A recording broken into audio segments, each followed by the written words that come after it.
আপনারা দেখছেন আনন্দ টিভি। আর একবার স্বাগত। রাতের সংবাদের সঙ্গে আছে আমি কাবিউল আজিজ।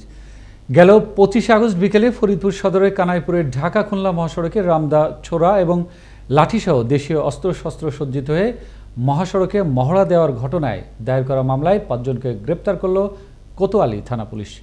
শনিবার রাতে তাদের গ্রেপ্তার করা হয়। রবিবার দুপুরে পুলিশ সুপারের কার্যালয়ে এক সংবাদ সম্মেলনে এই তথ্য জানান ফরিদপুরের পুলিশ সুপার শাহজাহান। গাজীপুরের সংবাদ প্রকাশের জের ধরে স্থানীয় 2 সাংবাদিককে কুরুচিপূর্ণ ভাষায় গালিগালাজ ও প্রাণনাশের হুমকির প্রতিবাদে মানববন্ধন করল গাজীপুরের কর্মরত বিভিন্ন প্রিন্ট ও ইলেকট্রনিক মিডিয়ার সাংবাদিকরা। রবিবার দুপুরে গাজীপুর জেলা প্রশাসক কার্যালয়ের সামনে এই মানববন্ধন কর্মসূচি অনুষ্ঠিত হয়। পরে অভিযুক্তের বিচারের দাবিতে জেলা প্রশাসক বরাবর স্মারকলিপি প্রদান করা হয়। খাগড়াছড়ির মাটিরাঙ্গার বলছড়ি এলাকায় গোমতী নদীতে গোসল করতে নেমে মৃত্যু হল এক নারীর। রবিবার সকালে 5 জন মিলে নদীতে গোসল করতে নামলে 2 জন ডুবে যায়। পরে স্থানীয়রা একজনকে জীবিত উদ্ধার করতে সক্ষম হয়। খবর পেয়ে ঘটনাস্থলে গিয়ে উদ্ধার অভিযান চালিয়ে প্রায় 1.5 ঘন্টা পর নুসরাত জাহান নামের একজনকে উদ্ধার করে মাটিরাঙ্গা ফায়ার সার্ভিস। পরে মাটিরাঙ্গা উপজেলা স্বাস্থ্য কমপ্লেক্সে নিয়ে গেলে কর্তব্যরত চিকিৎসক তাকে মৃত ঘোষণা করেন। সম্প্রতি পটুয়াখালীর কলাপাড়ার গুরুত্বপূর্ণ বিভিন্ন স্থানে বসানো হয়েছে অত্যাধুনিক সিসি ক্যামেরা। এরই মধ্যে এর সুফল পেতে শুরু করেছেন সিসি ক্যামেরার আওতাভুক্ত সর্বসাধারণ। প্রশাসন বলছে, সিসি ক্যামেরা বসানোর পর আওতাভুক্ত এলাকায় কমেছে অপ্রীতিকর সব ঘটনা। পটুয়াখালী থেকে সুজন মৃধার পাঠানো তথ্য, ছবিতে থাকছে ডেস্ক রিপোর্ট। পটুয়াখালী কলাপাড়া উপজেলার 6 লেন 4 লেন চাকামুইয়া ইউনিয়নের প্রবেশপথ, বাস স্ট্যান্ড, শেখ কামাল সেতু সংলগ্ন প্রবেশপথ, হাসপাতাল গেট, পুরনো ফেরিঘাট চৌরাস্তা, বালিয়াতলী ইউনিয়নের 0 পয়েন্ট, মিঠাগঞ্জ ইউনিয়নের প্রবেশপথ সহ বিশেষ গুরুত্বপূর্ণ স্থানসমূহে বসানো হয়েছে সিসি ক্যামেরা। একে যুগান্তকারী পদক্ষেপ হিসেবে দেখছেন স্থানীয়রা। সিসি ক্যামেরা স্থাপন একটি যুগান্তকারী পদক্ষেপ। বিভিন্ন জায়গায় ব্যবসায়ীদের বিভিন্ন ঘর চুরি হয়, এইসব চুরি অল্পতেই আর কি ফাইন্ড আউট করা সম্ভব হবে।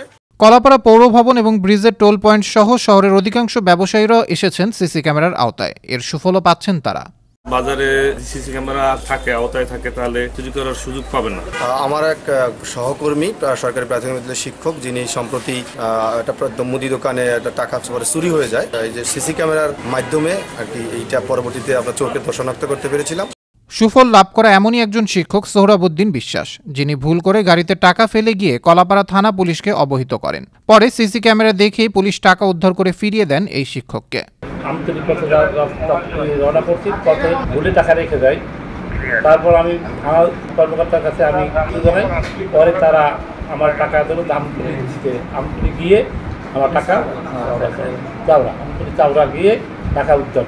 বাস স্ট্যান্ড এলাকা ছিল অরক্ষিত, তবে সিসি ক্যামেরা বসানোর ফলে এসেছে নিরাপত্তার আওতায়। এতে স্বস্তি প্রকাশ করেন সর্বসাধারণ। সিসি ক্যামেরা বসাইছে, আমরা সিসি ক্যামেরাটা বসাতে আমরা উপকৃত হয়েছি, আমরা অত্যন্ত খুশি হয়েছি। আগে এই গাড়ির মালামাল চুরি হইতো, অনেক রাত্রে এখানে দেখা গেছে কোনো গাড়ির মাল থাকতো না, কোনো গাড়ির তেল থাকতো না, বা অনেক যাত্রী হয়রানি হইতো রাত্রেবেলা। এখন এই সিসি ক্যামেরা দেওয়ার পর আমাদের অনেক সুবিধা হইতো। দেখা গেছে এই স্থানে কোনো ঝামেলা হইলে ঠিক আছে এটা ধরা পড়ে, বা আমাকে গাড়ি থেকে কোথায় গেলে কেউ নেলে কিনা এটা ধরা পড়ে। এদিকে সিসি ক্যামেরা স্থাপনে সংশ্লিষ্ট ব্যক্তিদের ধন্যবাদ জানান থানার ভারপ্রাপ্ত কর্মকর্তা। সিসি ক্যামেরার সুফল পৌঁছে দেওয়ার কার্যক্রম চলমান রয়েছে বলেও জানান তিনি। আমাদের মাননীয় ডিজি স্যারের নির্দেশনা, পুলিশ সুপার মহোদয় স্যারের নির্দেশনায় সিসি ক্যামেরা স্থাপনের উদ্যোগ গ্রহণ করেছি এবং কাজ করে যাচ্ছি। এবং এই সিসি ক্যামেরা স্থাপনের বিষয়ে কলাপাড়া রাঙ্গামালী উপজেলার সম্মানিত এমপি মহোদয় আমাদেরকে আর্থিক সহায়তা প্রদান করেছেন। তো আমাদের এই কার্যক্রম চলমান আছে। সুবিধাভোগীরা বলছেন, সিসি ক্যামেরা স্থাপন একটি যুগান্তকারী পদক্ষেপ। আর পুলিশ প্রশাসনও বলছে, অব্যাহত থাকবে সিসি ক্যামেরা দ্বারা সুফল প্রাপ্তির এই কার্যক্রম। আবরার আহমেদ মাহি, আনন্দ টিভি, ন্যাশনাল ডেস্ক। এবার বাণিজ্য সংবাদ।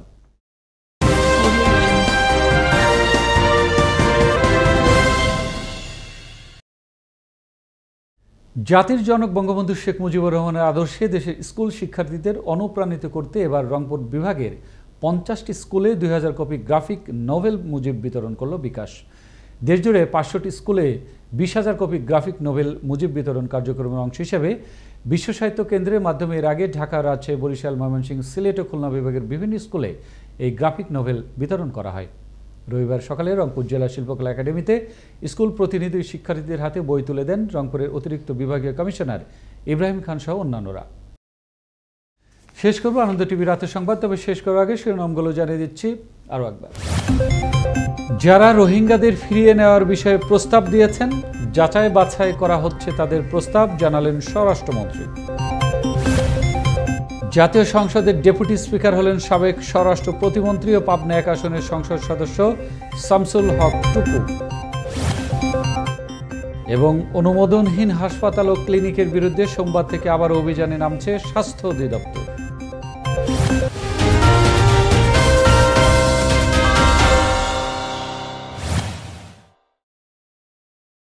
দর্শক, এখনকার মতো এই ছিল আনন্দ টিভির রাতের সংবাদে। আনন্দ টিভির সর্বশেষ সংবাদ এবং বিনোদন সবার আগে দেখতে ভিজিট করুন www.facebook.com/anandotv। ধন্যবাদ সকলকে, শুভরাত্রি।